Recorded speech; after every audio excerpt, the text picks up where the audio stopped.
Subire ndabaramutse nanabaha kaze mwese mukurikira amakuru n'ibiganiro dushikiriza kuri ino mboneshakure yacu kandi yanyu ya ECTV.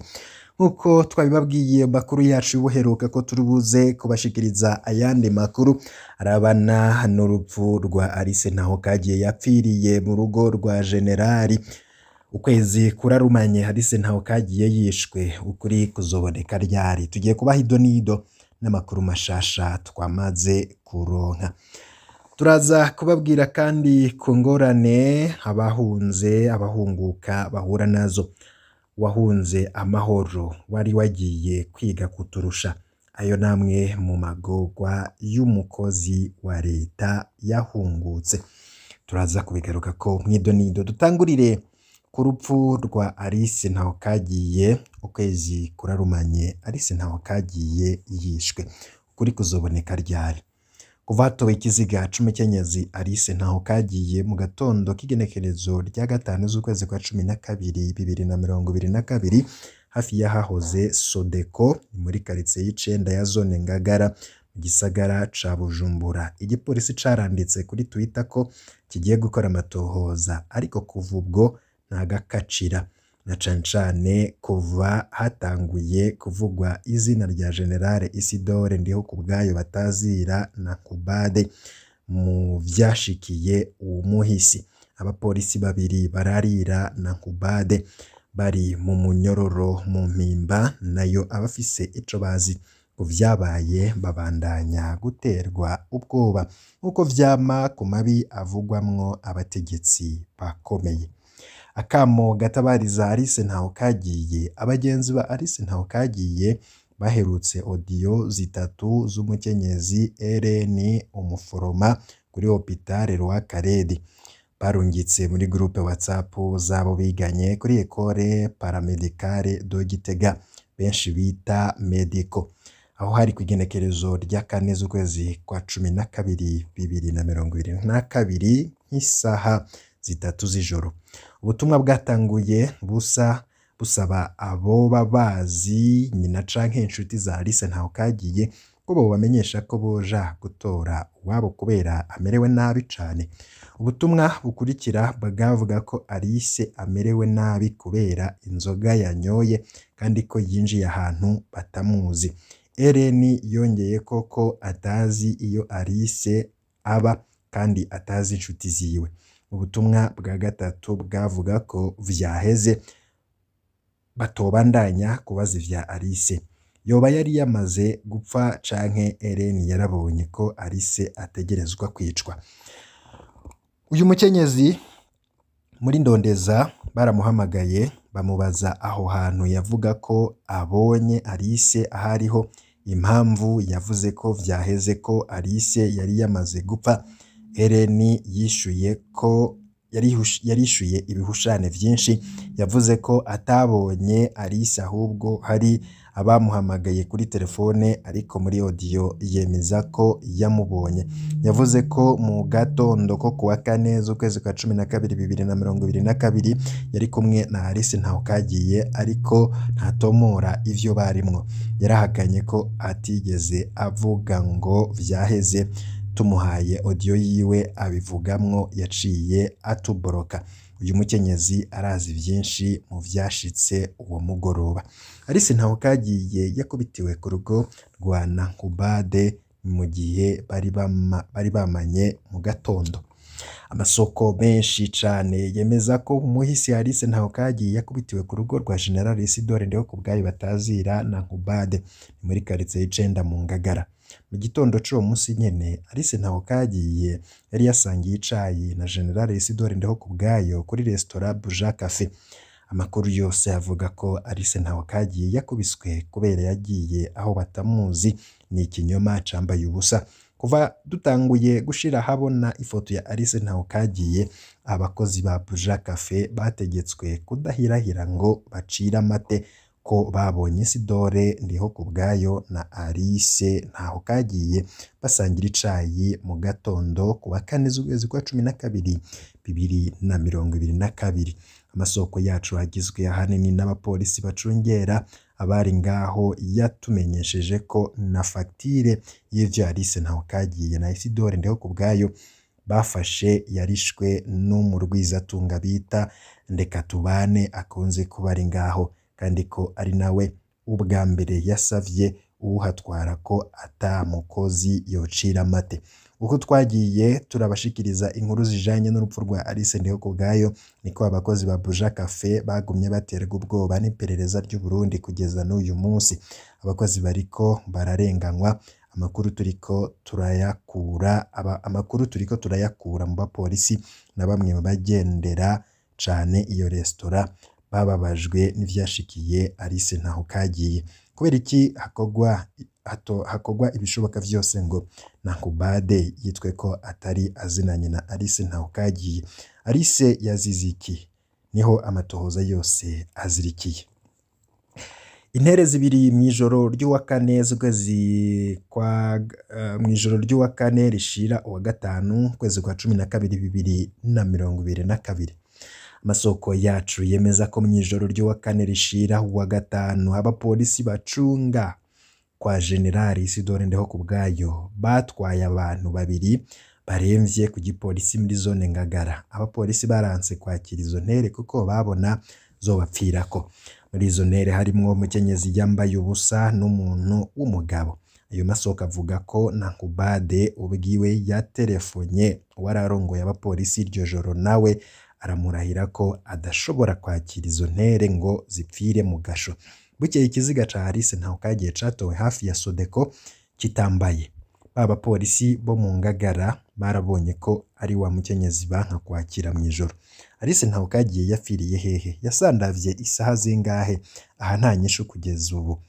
Amatwa dusumira, umupolisi yanse kwakira Alice Ntahokagiriye yoba yaragiye kuvyemeza muri police judiciaire co kimwe na chef de quartier waho Alice yakubitiwe. Amasoko yacu atanguye kwemeza ko wa mugabo nawe yoba yarahembutse akanyoromba akikura aho abapolisi ba Nankubade bari bamutaye, aho nta muco ukwiye dufise. Aho gutanga umuco, Nankubade yarungitswe gukora amatohoza muri Chad. Ivyo mu Burundi ni amayobera. Mu minsi 3 yakurikiye igandagurwa rya Alice Ntahokagiriye, General Isidore Ndihokubwayo yarungitswe muri Chad. Ubu ari mu bahinga batatu bishirahamwe CAC bajejwe gutohoza mu mabi yakorewe abanyagihugu ba Chad bitavye imyiyerekano yo kuwa 20 z'ukwezi kw'icumi 2022. Imyiyerekano yahitanye ubuzima bw'abarenga 50, abandi barapfungwa baraborezwa igufa. Nankubade wenyene muri 2015 yagirizwa kuba yaraboreje igufa abarundi biyamirije ikiringo ca gatatu ca Nkurunziza, none ngo niwe agiye gutohoza ivyo abanyagihugu bakorewe amabi nk'ayo muri Chad, akagenda n'uwiciwe ku rugo iwe atari bwahambwe, atamatohoza amukozwe ko wenyene. Afrika yacu iragowe n'ukuri. Kuwa 24 z'ukwezi kwa 12 2022 Nankubade yaragarutse mu Burundi, ariko amatohoza ku rupfu rwa Alice Ntahokagiriye nta ntambwe ariko aragira. Wa Petero Nkurikiye akunze kwagiriza abantu nta kiganiro aranabikorako mu ntumbero yo kuzemagiza. Abapolisi babiri bararira Nankubade barafashwe bajanwa mu mpimba, ariko umukuru wabo ntaca abazwa. Alice Ntahokagiriye yaraje kurondera iki kwa Nankubade? Ko bari bamanye mu gatondo, ni kuki Nankubade atatabaye umuhisi? Kubera iki aho kurungika Alice kwa muganga Nankubade yamurungitse mu gasho? Byagenze gute ngo Alice yatabwe imbere ya Sodeko? Kubera iki Alice amaze gutorwa ikiziga Nankubade atavuze uwishwe uwariwe? Ninde yabujije Ellen kuvuga iyo Alice yakubitiwe? Kubera iki hari iterabwoba ku bakozi ba Buja Cafe ngo ntibavuge ivyabaye? Iyi dosiye ni ikindi gipimo gikomeye ku butegetsi bwa General Evariste Ndayishimiye, aho yarahira kuwa 18 z'ukwezi kwa gatandatu 2020 yemereye abarundi ko atanumwe atazohanwa aho nyoye agateka ka muntu ngo nuko ahambaye. Ubwo aracavyibuka. tuzobaha amajwi yatabarije Alice Ntahokagiriye ku mugoroba wa kane z'ukwezi kwa 12 2022 muzobikurikira amakuru yacu yo hanyuma. Ariko nanone dutandukire tuje no mu bindi biriko biravugwa. Hari amagorwa y'abahunguka, amagorwa y'umukozi wa leta yahungutse. Turabandanya kubashikiriza intahe za bamwe mu bahungutse bavuga ibibazo bariko barahura navyo. Uyu ni umukozi wa leta avuga uko vyagenze agiye gusaba gusubira mu kazi. Ati ndafise ikibazo nashaka kubashikiriza, ndizera ko kitanyerekeye jenyene. Jewe sinshimye kwivuga izina naho mvuka, ariko nsanzwe ndi umwe mu bahungutse bavuye mu Rwanda. Ico nshimye gushikiriza ngo muheze mudutabarize kuri nyakubahwa umukuru w'igihugu cacu n'umushikiranganje mu vyajejwe harimwo gukurikirana impunzi. Twebwe twaritabiriye akamo k'umukuru w'igihugu aho yaduhimiriza gutaha tukava mu buhungiro tukaza gufashanya kubaka igihugu cacu. Nivuze ku bwanje nahunze 2016. Icabitumye sinshimye kukivugira hano. Nta nabi nahunze nkoze, eka nta n'ubutungane nagiye nkoshereje canke umukoresha yankoresha ico gihe.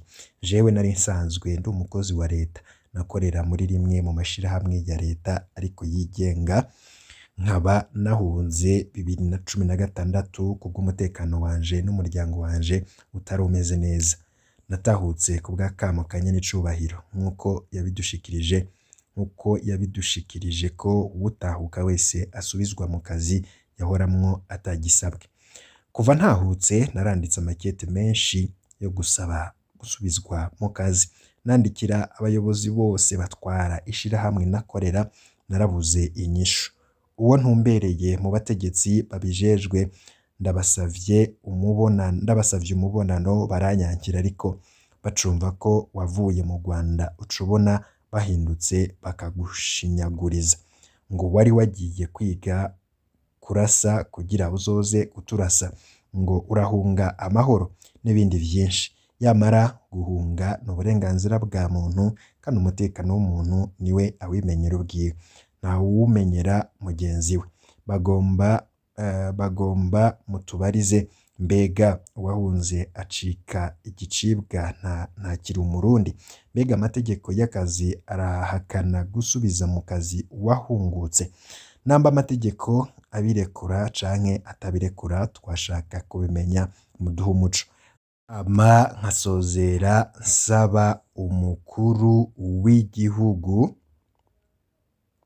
ko natwe twahungutse ko boreka kutwinuba, kuko nje nubwo nkiri muto ndibuka ko nabonye abahungutse basubijwe mu buzi bahunze bakoramwo ku gihe c'igandagurwa rya Perezida Melchior Ndadaye, barasubijwemwo atagisabwe. None tweho turi abubu amategeko yoba yarahindutse? Murakoze. Akamo k'uyu Murundi yitavye akamo ka Perezida Ndayishimiye karumvikana. Abatwara igihugu bofata mu minwe bino bibazo vy'abahunguka, ntibotahuka kugira bafatwe nk'ibicibwa mu gihugu cabo. Imvugo y'abategetsi ikwiriye kujana n'ingiro. Ningaha dusozereye amakuru yaragezweho yavugwaga cane mu bisata vyose, nkuko tubandanya kubatoreza no kubashikiriza amakuru atandukanye bavugwa. Fuza kurajwa amambere bashikirwa n'amakuru n'ibiganiro ngene nk'ibura fyonda kuri subscribe twashirako inkuru ikagushikira mu bambere, makanya turaza tubashikiriza n'ayandi yose ariko aravugwa.